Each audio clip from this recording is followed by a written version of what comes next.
Alongside with the upcoming V6-powered sports car, Aston Martin will also introduce a range of hybridized and electric vehicles, sometime in the mid-2020s, with a plan for a fully electric lineup by the year 2030.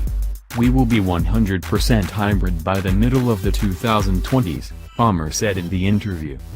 Unlike its current AMG-sourced V8s, Palmer admits that the battery and hybrid technology development need to be kept inside the company, saying, "That's why we make our own V12 engine. We believe that EVs are core technology, and therefore we want to do them ourselves." The first fully electric car that Aston Martin is scheduled to introduce will be the Rapide sedan, followed shortly thereafter by the DBX crossover. Both cars will be built at Aston's new state-of-the-art Wales production facility alongside the DB11 sports car. The upcoming mid-engine sports car, meanwhile, will be built at Aston Martin's Gaydon, UK facility with development led by former Ferrari Max Szwaj. Szwaj will work together with design chief Marek Reichman in development of the new model.